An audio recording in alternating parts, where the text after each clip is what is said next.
Welcome to Cheez's Top 50 Games Ever.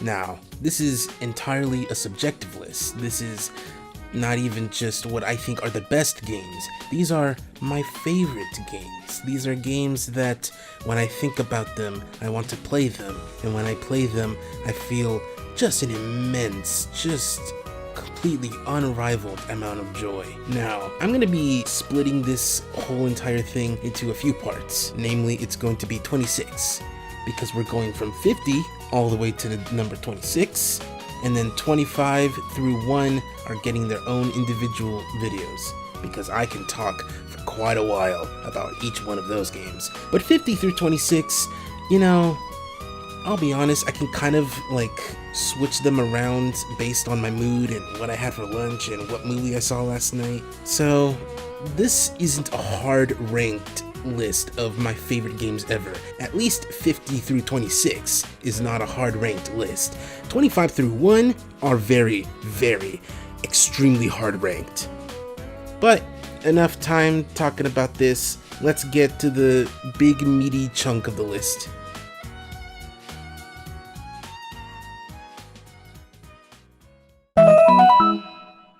Hey, come on over, have some fun with Crazy Taxi! Hey, ready to have some fun? I got some kicking music and I'm ready to see you drive. Get those coins out of your pocket, throw them in the machine, and let's get started. Crazy Taxi's on damn near every video game console that can also run Doom. This and other Sega games of the early 2000s have this very specific blue sky, liberating aesthetic that so few games can properly capture. Spoiler alert, it's the feeling of being in San Francisco, which is where Sega of America was originally located, but now it's in Irvine, which is in Southern California now. Crazy Taxi captures the feeling the best because it's kind of just taking place in San Francisco. The music, unfortunately, is at its best in the pre-HD ports as well as the actual arcade game. That is, until you mod the PC ports to have the original soundtrack or even a custom soundtrack. There's not really much I can do to sing this game's praises or even explain why I love it. If you love it, it's almost assuredly for the same reasons I do.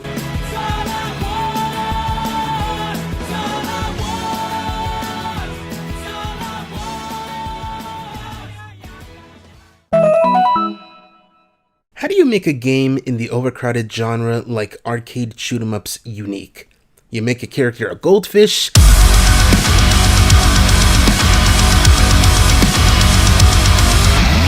with fucking anchor arms and a gun and a memory so terrible it actually plays into the gameplay, where you switch between different shots, power-ups, power-downs, and fancy hats about every 10 seconds. There's not much I can say about that isn't just talking about how dumb yet still funny the premise is, but it's worth noting that this game is absolutely dirt cheap, and if you need another arcade-type shmup game, it's totally worth checking out. Also, Matt and Pad checked this game out years ago in one of their Xbox Live indie game videos. You just have to pay $1. Look how fucking cool that vision! What the fuck can I even say about Portal that hasn't been said? How about a story? This was a triumph. Imagine you're someone in high school, 17 years old, and a high school senior. You're also the president of the anime club, and because you're a nice, chill dude, the reputation of your club is actually pretty good. At home, you've finally beaten Portal on the Orange Box, now available on PlayStation 3, Xbox 360, and PC. You feel nice and smart, and the song Still Alive is stuck in your head. A month later, it's the end of the school year and the final anime club meeting is upon you. Your vice president and treasurer both say they have a fun little surprise for you, which is pretty exciting.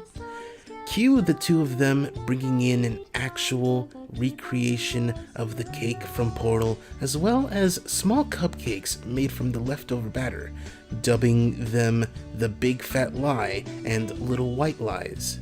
What brings this whole experience together is them playing the song Still Alive as they bring in the cake and serve it to you and the other members of the anime club, which makes you cry. That is my experience with Portal, and it's why, even though Portal 2 may be a functionally better game, Portal 1 has a deeper connection to me.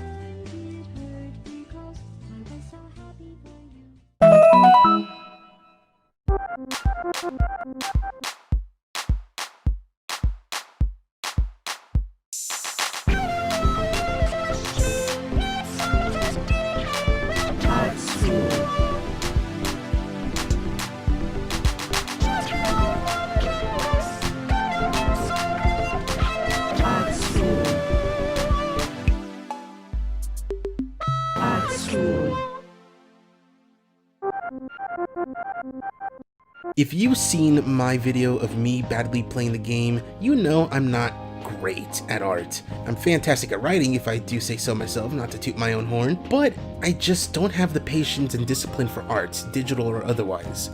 Art school looks at this and tells you, yeah, you're probably right, but try it anyway. While the act of running around the overworld, collecting brushes, colors, and other paint tools is pretty boring, the actual art of making art with the prompt you're given is a lot of fun and definitely flexes your creativity muscles, especially with the specific prompts and tools given to you.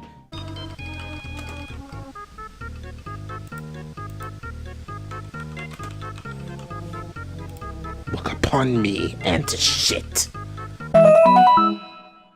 While you guys were busy playing Tony Hawk Pro Skater 1+2, I was here studying the blade and modding the shit out of Thug Pro. Probably more of a love letter to the Pro Skater franchise. This is the best unofficial way to experience the franchise, with nearly every single level, Pro Skater, guest character, playable NPC, and even fucking Andy's room from Disney's Extreme Skate Adventure. Remember that game? It's Tantor, remember? Nope. It's Ryan. Yeah, and it's Greg from math class. But the real scene is the modding community. Jesus freaking dicks, the modding community. You wanna skate as Toru Adachi from Persona 4? Or maybe even Gwenpool?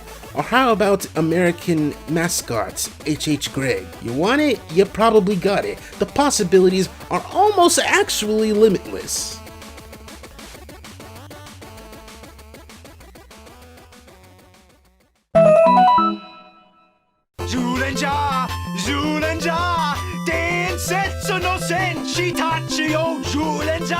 I'm gonna be completely honest, I kinda love Power Rangers. Not even really for the same reason that most people like Power Rangers nowadays. I love Power Rangers and Super Sentai and Kamen Rider and a bunch of other tokusatsu properties for how they're just allowed to be fucking weird and wild.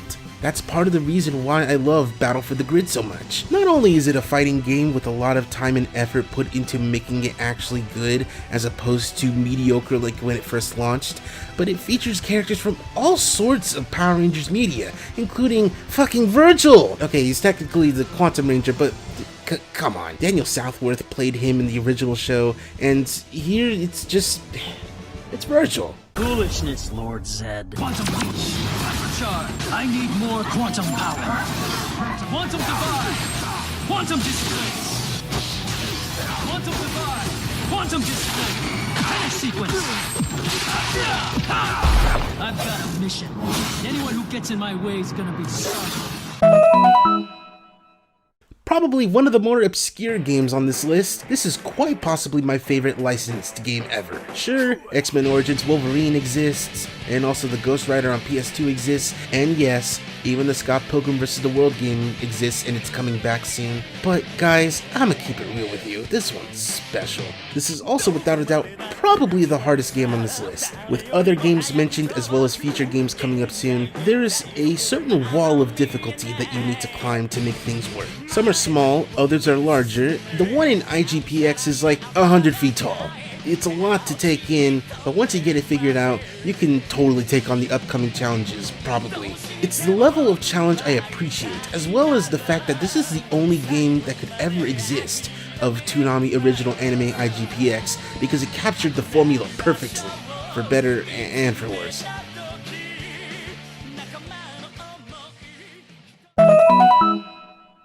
How do you inject life into a game that still has players nearly 12 years later? You make a whole ass overhaul mod for it. There's not too much different from Ultra Street Fighter 4 compared to the remix mod. Pretty much every character got new moves, they're a lot faster, and some have completely different inputs. Can you imagine M. Bison being a motion character instead of a charge character? Well, now you don't have to, and frankly, it's kinda terrifying.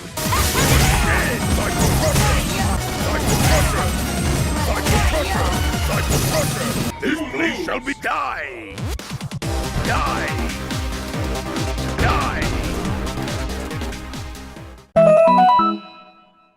I'ma keep it real with you, I want who love Metroidvania games. Exploring huge maps with a character that feels nice to run, jump, fight as, and help grow into a cooler dude is super appealing, but some just don't keep my interest apart from a few, including Guacamelee. Before anyone asks, yeah, the game is super Mexican culture inspired and I am not Mexican. A lot of people think I am, but I'm not. Mostly as a joke. I'm a bunch of other Hispanic stuff, but Mexican is not one of those. But I can still appreciate the aesthetic and the world this game provides, as well as the characters being as colorful and silly as they are.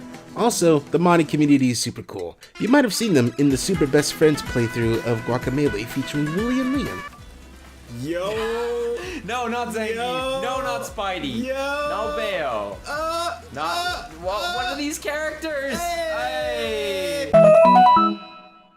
Sometimes you gotta go fast. Whether it's a racing game, a platformer, or a rhythm game, you just gotta go as fast as possible. My game of choice for needing to go fast is Sonic Generations. As a celebration of Sonic's history from the Genesis to Sonic Colors, there's a lot to like about what the game does, from sick remixes of songs that are years and years old, to seeing stages stuck in 2D now being realized in 3D, and vice versa, to even the fact that they included just about all of Sonic's friends. Shout out to Sonic Mania for being the best 2D Sonic game period. It would have been here had I not spent about 60 more hours on Generations and Mania. Totinos, how did you know? This game should be called Mega Man Cross Street Fighter because it was released for Mega Man's 25th anniversary and it's a Mega Man game first before a Street Fighter game. Anyway, Mega Man is one of my all-time favorite franchises in gaming. I was introduced to it at a very young age, and ever since I kinda just ate up every single game, fan-made or otherwise, that is basically just more classic Mega Man.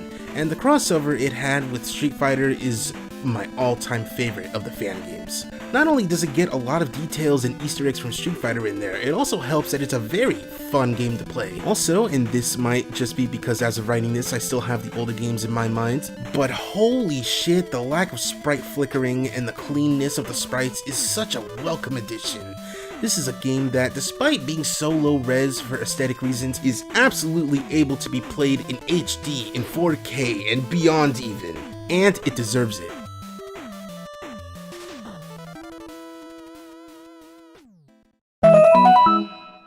A game genre I really like but not love is the roguelike. As much as I want to love the various worlds they take place in, the forms of combat, and the items and power-ups you can get to improve your character, I really don't like the difficulty this genre lends itself to. That's why the newest roguelike on the market that's got people talking going under is here. It's simple, it's satisfying, and while it can be tough, it's also very fair. The world is not only simple, it's super believable. There are more than too many startup companies started by random white dudes with a dream and a modest loan of $1 million to the point where the market is more or less collapsing in on itself, and the real casualties are the people who worked for these startups losing their jobs, or even worse, while those on top don't even lose a single minute of a good night's sleep. Can you tell both this game and I hate capitalism? Yeah, because we do. Anyway, this game's good. It's got genuinely good modern humor. It absolutely despises capitalism to the point where it can make fun of it with almost no mercy. The characters are written almost scarily well given the subject matter, and there's a dog. Her name's Eclair. Sometimes she can sniff out cool stuff for you.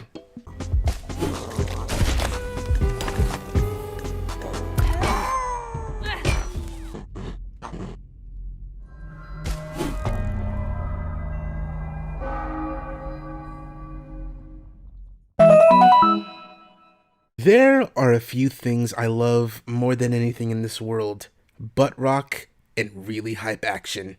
And Metal Gear Rising?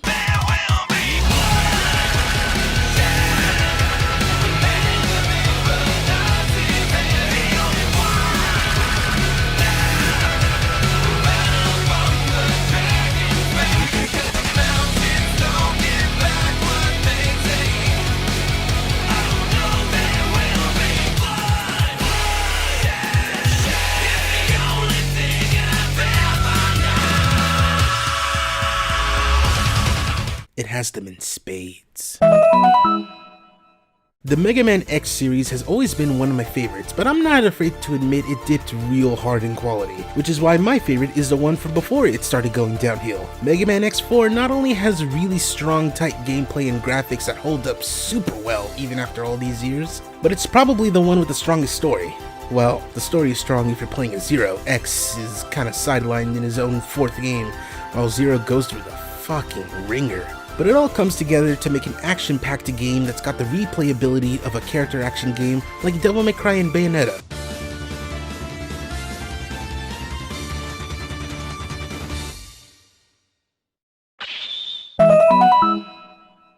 What if Katamari had a story? Oh man! Oh god! Oh man! Oh god! Oh man! Oh god! Oh man! Oh god! Oh man! That's reductive, I know, and not even true because some Katamari games totally have stories. But the gameplay and story have equal parts to play as one informs the other all the time as opposed to just once at the beginning. Donut County's general aesthetic and sense of humor carry nearly the entire game, and if you don't like one or both of those, boy is this game gonna be annoying for you. But thankfully, it works for me and it keeps me going. It's also a very short game, so if you got some money and like 5 hours to kill, you can breeze through this, barring one part that's a little tough and you can actually lose in. If you play through the game, you know what I mean.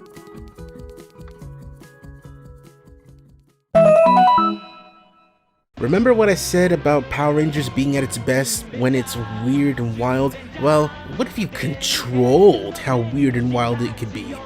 What if you created your own team of Sentai Rangers? Make them all the same colors, or maybe make them all people of color, or maybe all non-humans. What if those Power Rangers had their own special catchphrase you came up with? What if you designed their costumes, or even their giant robot? In Chroma Squad, you can do just that. It's all played in a tactical RPG where you assign specific actors to specific roles. You guide those actors through episodes, have them beat up mooks, support each other with teamwork, perform special attacks, fight bosses, and experience actual twists like every other Sentai Ranger show, while also keeping an eye on how your audience likes you. It's all very fun and lighthearted. Also, like the other games mentioned, the modding community is very, very good. Gee, it sure is boring around here. My boy, this peace is what all true warriors strive for. I just wonder what Ganon's up to.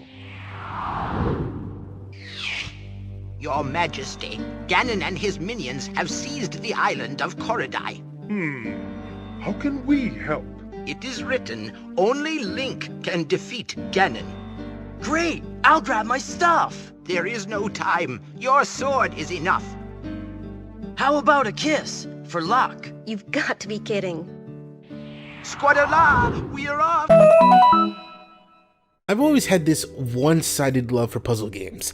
I love them. They didn't always love me back. I have so much fun, but my poor brain just can't keep up sometimes. I gotta have something else going on to keep my focus in between puzzles, otherwise I just lose interest.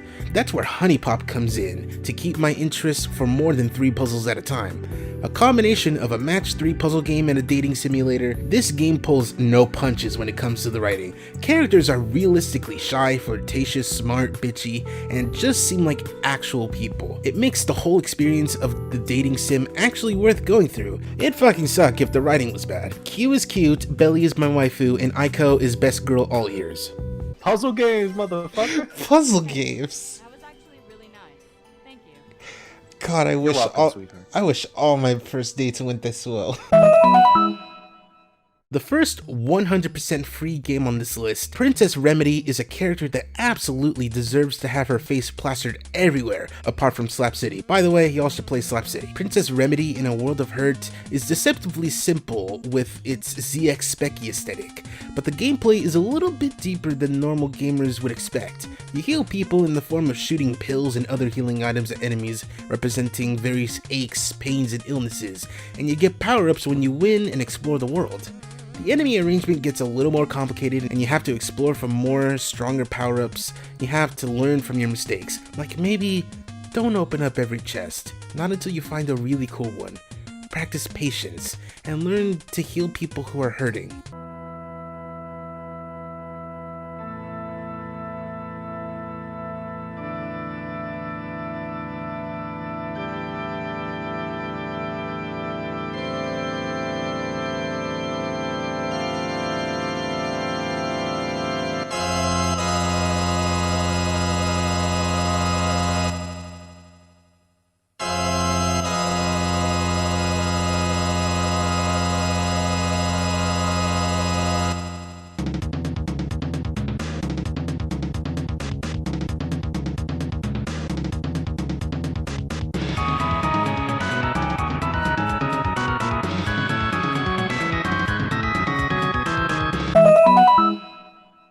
Alongside Princess Remedy, this is another classic style indie game that's super free right now on Steam. You play as Chelsea, the world's first artificial monster girl, and you gotta go from stage to stage collecting money, saving fairies, and fighting off the pirates who stole the money. The world, despite how simple it is as a fantasy setting, is teeming with monster people, and they make this game just a delight to go through, especially Chelsea, who's this adorable little shitlid of a chimera child, ready to fight whoever and whatever. Anyway, y'all should play this game. I'm in it.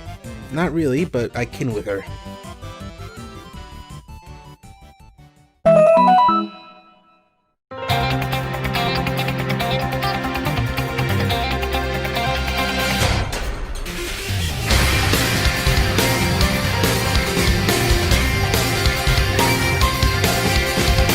My familiarity with the Touhou franchise kind of begins and ends with, wow, these character designs are fucking rad and this music is fucking cool. I was more or less introduced to the series in like 2012, but even then I stuck with the fan games mostly. The first fighting game, whose name I will put right here in the video if I remember to do that, and both the Touhouvania games, or Komajo Densetsu. The name Touhouvania is kind of self-explanatory. A Touhou platformer with the aesthetic and gameplay reminiscent to Castlevania, the first Komajo Densetsu is pretty good, playing as this weirdly serious looking Reimu alongside your summons Marisa and Cyrano, and gameplay more like the first Castlevania. The second game has you playing as Sakuya, which has gameplay more reminiscent of Symphony of the Night, but only in the combat, not the massive amount of customizable weapons and items. Sure, the game is hard, but the combat is super rewarding and doesn't require mastery of timing of the whip like in Castlevania of old. Also, unlike the first Komajo Densetsu, this one has voice acting. お嬢様、ただいま戻りました。ご所望の本、買ってきましたよ。お嬢様、おかしい。お嬢様はおろか、メイリンやパチュリー様の気配もない。みんな、どこへ行ったのかしら。どこへ行ったのかしらね。ごきげんよう、サクヤ。八雲ゆかり。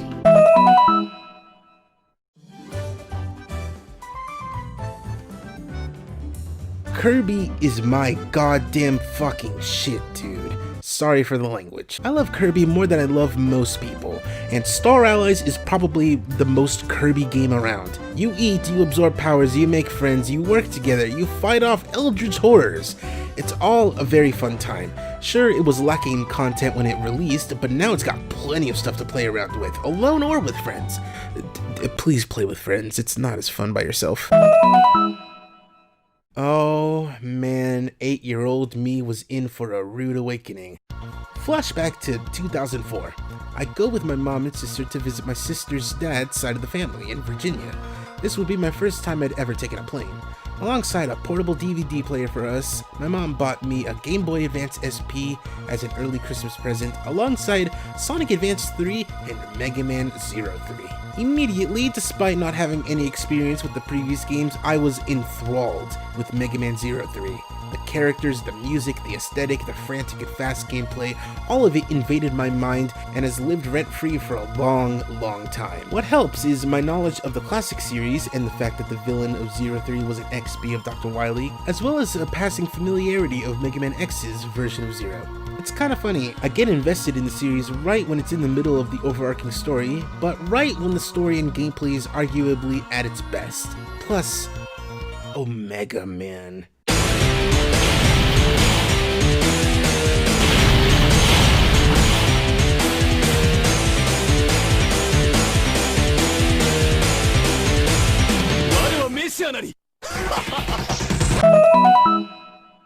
So unless someone figures out how to make a video game that's straight up just a cartoon people can watch on television as someone plays it, let's agree there will never ever be a game like Cuphead ever again, because this is something you can only do once, and have it all be successful the way Cuphead was. This cheeky little fucker is the new face of a goddamn whole-ass multimedia franchise, and some guys just did that. Sure, it cost them a ton of money and 2 mortgaged houses, but they're fine. They'll just have to never do this again.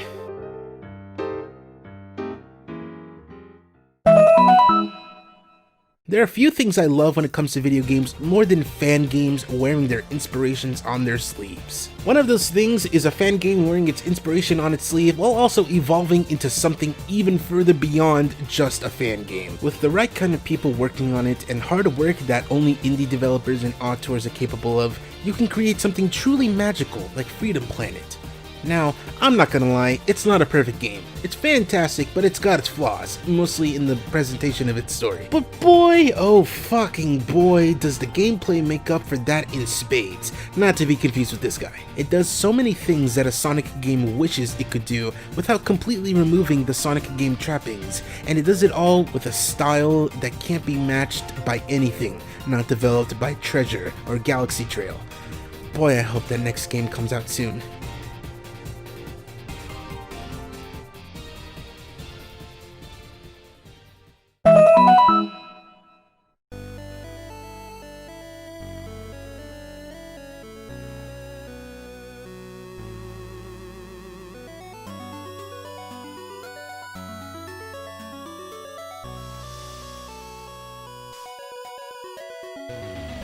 You are eyed, this onion-headed lad.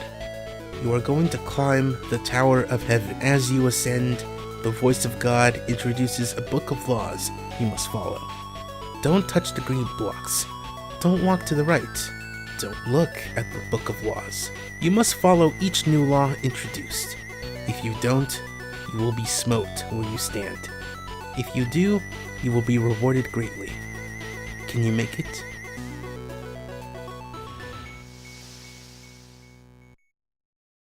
In all seriousness, this is a game that absolutely speaks to me. The aesthetic of classic Game Boy with a fucking banger of a soundtrack. No wonder this turned into a stage in Super Smash Land, which turned into a stage of Rivals of Aether. It's a short but incredibly difficult game that deserves your attention.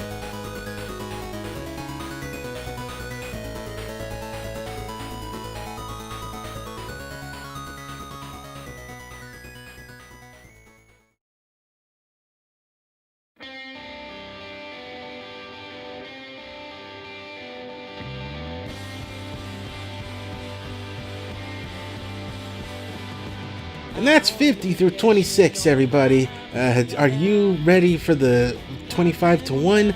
I sure am. Are you? Because I sure am. Thanks for sticking around, everybody. I really appreciate you actually taking time to listen to this, to watch me gush about my favorite games in very simple ways. But next time, they're gonna be very, very specific. Take care, everybody. Stay safe. I love you.